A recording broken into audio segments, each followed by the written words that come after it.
Kung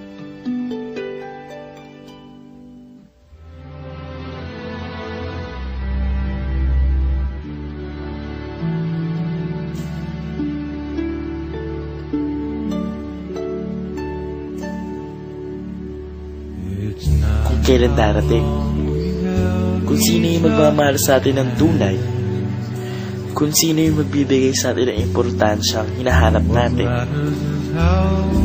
Pero, nagtataka ka ba kung bakit lagi ka na lang sasaktan o hindi ka masaya sa buhay mo? Sinisisi mo ba ang mga ex mo dahil doon? Magpasalamat ka sa kanila kasi naramdaman mo yung ganong pakiramdam. Nagmahal ka. Kasama sa pagmamahal ang nasaktan.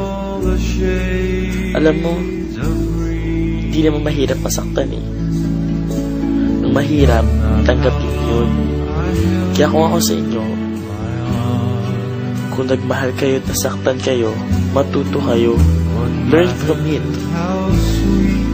At sana pag nagmahal kayo ulit, mas giving na kayo, mas loving na kayo, at more on understanding on both sides. Hindi ko naman ito sinasabi dahil lahat yan naranasan ko na. Pero sa aking palagay, mahalaga ang pag-ibig sa ating buhay. Dahil ito ang nagbibigay kulay sa ating pagkatao.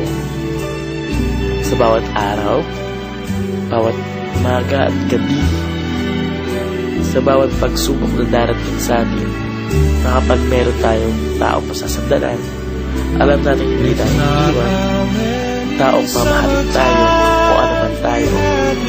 Sure ako,